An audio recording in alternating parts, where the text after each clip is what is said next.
നമസ്കാരം. 40K ന്യൂസിലേക്ക് സ്വാഗതം.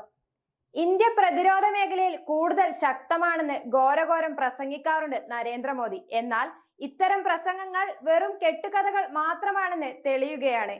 നരേന്ദ്രമോദിയുടെ കള്ളത്തരങ്ങൾ പൊളിച്ചു കളയുന്ന വാർത്തകളാണ് വന്നിരിക്കുന്നത്. ഇന്ത്യയിലെ പ്രതിരോധ മേഖലയുടെ യഥാർത്ഥ സ്ഥിതി എന്താണെന്ന് പുറത്തു വന്നിരിക്കുകയാണ്. പ്രതിരോധ മേഖലയുടെ യഥാർത്ഥ സ്ഥിതി വെളിപ്പെടുത്തുന്നതായിരുന്നു രാജ്യത്തിന്റെ പ്രതിരോധ മന്ത്രി രാജ്നാഥ് സിംഗിന്റെ പ്രസംഗം. സൈനികരെ, നിങ്ങൾ രാജ്യത്തിനു കീഴിൽ യാതൊരു സുരക്ഷിതത്വവും കരുതേണ്ടതില്ല. അത്തരത്തിൽ ഭാഗ്യമുള്ള ഭരണമോ രാജ്യമോ അല്ല നമ്മുടേത്. രാജ്യത്തിന് കാവൽ നിൽക്കുന്ന സൈനികരോട് ഇങ്ങനെ പറയുകയാണ് പ്രതിരോധ മന്ത്രി രാജ്നാഥ് സിംഗ്. രാജ്യത്തിന്റെ അകവും പുറവും സുരക്ഷിതമല്ല. സൈനികരോട് ജാഗ്രത പുലർത്തണമെന്നാണ് ഇദ്ദേഹം പറഞ്ഞിരിക്കുന്നത്.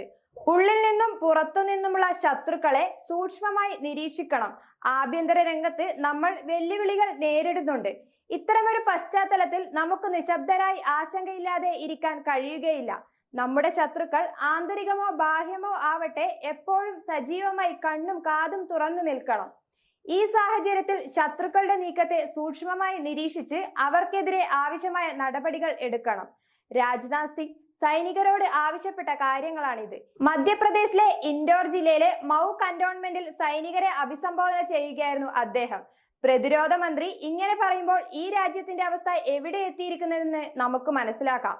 2047 ഇന്ത്യ ഒരു വികസിത രാജ്യമാകുമെന്ന് മോദി ഉറപ്പിച്ചു പറയുമ്പോൾ രാജ്നാഥ് സിംഗ് സൈനികരോട് പറയുന്നത്, നിങ്ങൾ നല്ലതുപോലെ ഇരിക്കണം, നല്ലതുപോലെ വിയർക്കണം, എന്നാൽ മാത്രമേ 2047 ഇന്ത്യയെ ഒരു വികസിത രാജ്യമാക്കി മാറ്റുവാൻ സാധിക്കൂ എന്നാണ്. ഒരു ഭാഗത്ത് എല്ലാ നേട്ടങ്ങളും ഇന്ത്യ കൊയ്തെന്ന് BJP കാണിക്കുമ്പോൾ മറുഭാഗത്ത് പലതും മറച്ചു വയ്ക്കുകയാണ്. എന്നാൽ യഥാർത്ഥത്തിൽ രാജ്യത്തിന്റെ സ്ഥിതി അങ്ങനെയല്ല. ആഗോള പട്ടിണി സൂചികയിൽ 111ാമത് ഉള്ളത് ഇന്ത്യയാണ്.